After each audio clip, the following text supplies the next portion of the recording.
বউটাকে নিয়ে আর পারি না। যদি বলি চুলগুলো বেঁধে ঘুমাও, তেড়ামি করে চুলগুলো ছেড়ে ঘুমাবে। যদি বলি আজ খিচুড়ি রান্না করো, তা করবে না, বরং ওই দিন রুটি বানাবে।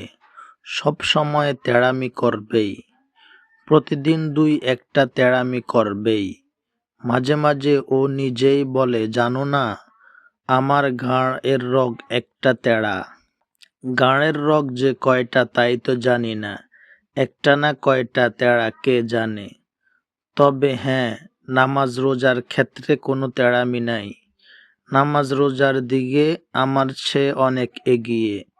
তাহাজ্জুদ নামাজ তো নিয়মিতই পড়ে, সাথে আমাকে টেনে হিঁচড়ে তুলে।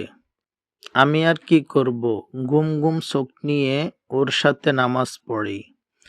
বিয়ের প্রথম রাতেই রাত ৩টার দিকে আমাকে ডাকতেছে, এই উঠেন, তাহাজ্জুদ পড়ব। আমি অবাক হয়ে তাকিয়ে আছি। কি হলো, কি দেখছেন? নামাজ পড়ব? উঠেন। জীবনের প্রথম তাহাজ্জুদ পড়ছি। আমার নামাজে একটুও মন নাই, শুধু ওর কথাই ভাবছি। যে মেয়ে বিয়ের প্রথম রাতেই তাহাজ্জুদ পড়তে পারে, সে আর যাই হোক আমার কাছে এক টুকরা জান্নাত। ফজরের নামাজের পরে পড়লাম আরেক ঝামেলায়। কোরআন পড়তে বসতে বলতেছে আমায়। আমি আরো থমথম খেয়ে গেলাম। সেই কবে কোরআন শিখে রাখছিলাম, এখন কি আর মনে আছে? সত্যি কথাটা বলেই ফেললাম। আসলে আমি অনেক আগে কোরআন শিখেছিলাম, পরে আর পড়ি নাই, এখন ভুলেই গেছি। সমস্যা কি? আমি শিখিয়ে দিব। আজকে বাজার থেকে কায়দা কিনে আনবেন, যেহেতু আপনার পড়া আছে, শিখাতে সহজ হবে। আমি আমার বউয়ের দিকে চেয়ে আছি। কি দেখছেন? দেখছি কত ভালো একটা মেয়ে তুমি। আর বিয়ে হয়েছে আমার মতো এমন একটা লোকের সাথে, যে শুক্রবারের নামাজও ভালো করে পড়ে না, যার মুখে দাড়ির সিটি ফোঁটাও নাই।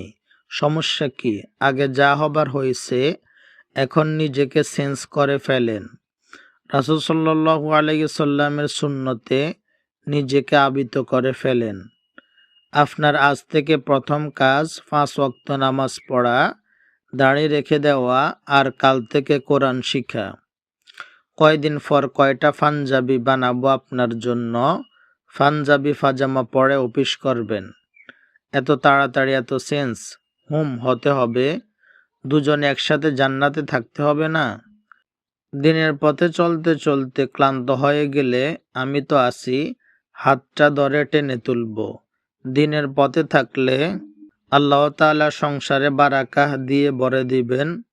তাহলে আজ থেকেই শুরু হোক জান্নাতে যাবার প্রতিযোগিতা। জি ইনশাআল্লাহ।